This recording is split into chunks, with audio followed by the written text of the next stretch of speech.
Bloom taxonomy.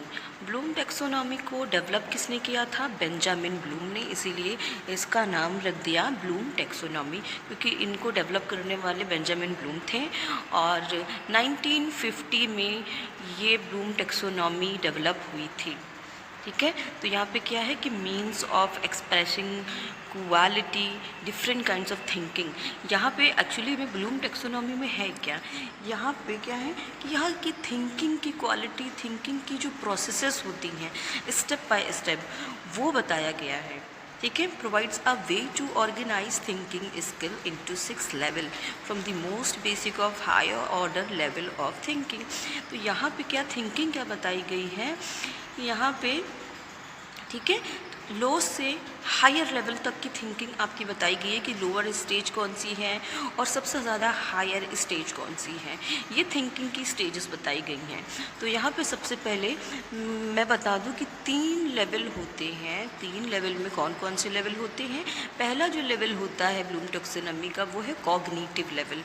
Cognitive का मतलब क्या होता है कि संज्ञानात्मक। ठीक है, आपके संज्ञानात्मक यानी कि आपके मस्तिष्क, आपका दिमाग क्या प्रोसेस करता है, आपकी थिंकिंग का क्या लेवल है और कैसे प्रोसेस करता है, क्या स्टेप्स हैं, तो ये पूरा माइंड के अकॉर्डिंग बताया गया है। ठीक है, कॉग्निटिव मीन्स संज्ञानात्मक। तो यहाँ पे जो आपकी थिंकिंग है, सोच है, उसके कितने लेवल हैं? कॉग्निटिव डोमेन में इसके जो लेवल हैं वो 6 लेवल है। करेक्ट। आपको जो इसमें से सबसे पहले जो लेवल लिखना है, सबसे जो नीचे का लेवल है, फर्स्ट लेवल है, सबसे लोएस्ट लेवल है, वो है नॉलेज। सबसे पहले आप ज्ञान अर्जित करते हो।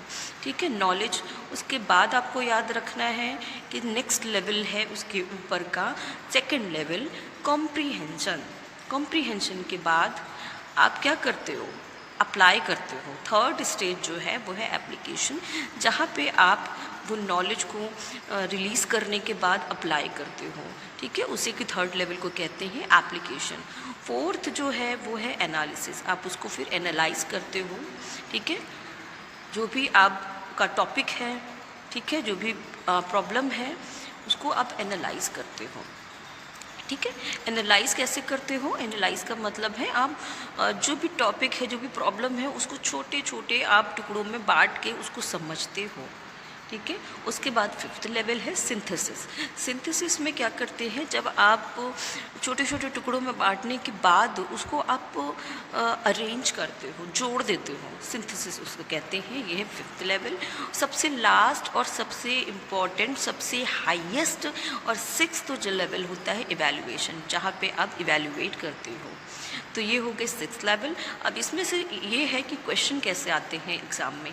तो क्वेश्चन आपके ऐसे आते हैं कि आपको सीक्वेंस में लगाना होता है। ठीक है, इनको सीक्वेंसिंग देनी होती है। नंबर 1 2 3 4 5 6 आपको स्टेप बाय स्टेप सीक्वेंसिंग लगाने के लिए आ जाता है। आपको नंबर उलट पुलट के दिए जाएंगे। ये लेवल जो स्टेजेस हैं, लेवल हैं, ये आपको उलट पुलट के दिए जाएंगे। आपको इनको सीक्वेंस में लगाना है। इस तरीके के क्वेश्चन आते हैं। उसके बाद कैसे क्वेश्चन आते हैं कि फर्स्ट लेवल पूछ लिया जाता है कि फर्स्ट और लोएस्ट लेवल कौन सा है, और तो इसका मतलब आप आंसर लिखेंगे नॉलेज। और उसके बाद पूछा जाता है कि सबसे हाईएस्ट और 6th लेवल कौन सा है, वो है इवैल्यूएशन। तो इस तरीके के क्वेश्चन पूछे जाते हैं। ठीक है, तो ये हो गया कॉग्निटिव डोमेन। आपको सिर्फ ये स्टेजेस याद करनी, सीक्वेंसिंग याद करना है। उसके बाद देखिए 1956 में ये कॉग्निटिव लेवल, ठीक है, बताया गया था कि इसमें नॉलेज फर्स्ट नंबर पे है, इवैल्यूएशन सबसे लास्ट और हाईएस्ट ऑर्डर में है। उसके बाद ये जो टैक्सोनॉमी है वो 2001 में रिवाइज्ड हुई थी। तो इसमें जब रिवाइज्ड हुई थी तो इनके जो लेवल है, 6 लेवल हैं, उनको और इन्हेंस किया गया, इम्प्रूव किया गया। इसमें से पहला लेवल क्या है? रिमेंबर, याद करना। दूसरा जो है अंडरस्टैंड, याद करने के बाद उसे समझना। तीसरा है अप्लाई, एप्लीकेशन को अप्लाई लिख दिया गया है। ठीक है, चौथा है एनालिसिस को एनालाइज लिख दिया गया है और बताया गया है। उसके बाद है सिंथेसिस, तो सिंथेसिस को हटा के इवैल्यूएशन लिखा गया है। यहाँ पे 56 में इवैल्यूएशन सबसे हाईएस्ट ऑर्डर में थी, और यहाँ पे जब 2001 में रिवाइज हुआ तो evaluation 5th number of order पे लिखा गया। सबसे लास्ट में जो हाईएस्ट लेवल है वो है क्रिएट। ठीक है, सबसे लास्ट में जो लेवल है वो है क्रिएट। तो आप निमोनिक्स बना सकते हो, आप ऐसे याद कर सकते हो, अपने अकॉर्डिंग निमोनिक्स बना सकते हो कि R U E C, E C, R U E C, R U A C, ठीक है, R U double A E C. तो ये हो गया, आपको इस तरीके से आप निमोनिक्स बना लेना है। उसके बाद मैं बात करूँगी कि यहाँ पे जो नेक्स्ट है वो क्या है, अफेक्टिव। अफेक्टिव डोमेन, पहला कॉग्निटिव डोमेन, तीसरा है अफेक्टिव डोमेन। अफेक्टिव डोमेन में भी आपको उसी तरह से स्टेजेस याद करनी है। यहाँ पे 5 लेवल हैं, 5 ऑर्डर्स में लिखा गया है अफेक्टिव डोमेन को। तो अफेक्टिव में डोमेन को क्या है, भावात्मक, ठीक है, भावात्मक यानी कि भाव, आपके भाव से रिलेटेड है, यहाँ पर आपके भावों से रिलेटेड है।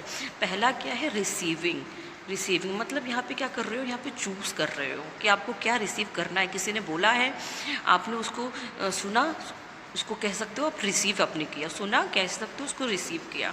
तो आपने क्या सुना, क्या रिसीव किया, वो चूज़न पे है आपका, ठीक है। तो यहाँ पे चूज़ करते हो। जब आप एक बार रिसीव कर लेते हो तो ये नेक्स्ट आपका जो लेवल है वो है रिस्पॉन्डिंग। आपने फिर उसको रिस्पॉन्ड कर दिया, रिएक्ट कर दिया, यानी कि कंफर्म कर दिया और रिएक्ट कर दिया, ठीक है। थर्ड है जो लेवल है वो है वैल्यूइंग। आपने उसको इनिशिएट कर दिया, उसको वैल्यू दिया, आगे बात बढ़ाई, आपने उसको इनिशिएट कर दिया, वैल्यू। फोर्थ है ऑर्गेनाइजिंग, आपने ऑर्डर में उसको ऑर्गेनाइज कर दिया है, ठीक है, उसको ऑर्डर में ऑर्गेनाइज कर दिया है, ये फोर्थ है। एंड लास्ट वाला जो हाईएस्ट ऑर्डर है वो है कैरेक्टराइजिंग, ठीक है। लास्ट में जो हाईएस्ट ऑर्डर है वो है कैरेक्टराइजिंग।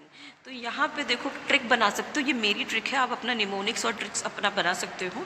तो मेरा ये ट्रिक्स बन जाता है कि आर से हो गया, चलो एक बहुत फेमस एक्टर हैं राजकुमार राव, ठीक है, मैंने उन पे ये निमोनिक्स बनाया है, ट्रिक बनाई है। तो आप ऐसे याद कर सकते हो, बट इसको सीरियसली मत लेना, ठीक है। तो ऐसे भी कर सकते हो, राजकुमार राव ने आर से एक आर से राजकुमार राव, दूसरे आर से राव, और फिर वैल्यू को राजकुमार राव ने वैल्यू को ऑर्गेनाइज किया और कैरेक्टर में आ गए। राजकुमार राव ने वैल्यू को ऑर्गेनाइज किया और कैरेक्टर में आ गए, ठीक है। तो ये ट्रिक आपकी बन जाती है, ठीक है। तो ऐसे आप ये याद कर लोगे। उसके बाद देखो जो थर्ड डोमेन है वो है साइकोमोटर डोमेन, ठीक है। तो साइकोमोटर डोमेन में भी कुछ स्टेजेस हैं और यहाँ पे 5 इसके लेवल हैं, 5 ऑर्डर्स में हैं। सबसे लोवेस्ट और फर्स्ट है इमिटेशन, यानी कि इमिटेट कर दिया। इमिटेट किया मीन्स नकल किया। साइकोमोटर किससे आ जाता है, साइकोमोटर में क्या आ जाता है, आपके हैंड और आपके बॉडी का गेस्चर, आपके हैंड का एक्शन, आपके बॉडी का एक्शन, ये आ जाता है आपका। बॉडी के एक्शंस को कह सकते हैं साइकोमोटर, ठीक है। यहाँ पे क्या किया, आपने किसी को देखा, कोई जैसे मान लो आप कार ड्राइव कर रहे हो तो आपको पहले कोई सिखाता है कि ऐसे हैंडल को पकड़ना है, तो आपने देखा और उसकी नकल की, उसको कहते हैं इमिटेशन। सबसे लास्ट इमिटेशन। उसके बाद फिर मैनिपुलेट, आपने भी हाथ को मूवमेंट कर दिया, मैनिपुलेट किया, ठीक है, सेकेंड मैनिपुलेशन। उसके बाद आपने प्रिसाइज कर लिया, ठीक है, प्रिसाइज किया, आप सीख रहे हो। उसके बाद आपने प्रिसाइज कर लिया, थर्ड आप सीख रहे हो, ठीक है, कुछ सीख गए हो आप। फिर उसके बाद आर्टिकुलेशन में आप ड्राइव करना पूरी तरीके से आपको आ गया है कि हाँ कब आपको लेफ़्ट ब्लिंक देना है, राइट ब्लिंक देना है, आपको कैसे मूव करना है, ये चीज़ें आपको आ गई हैं आर्टिकुलेशन में।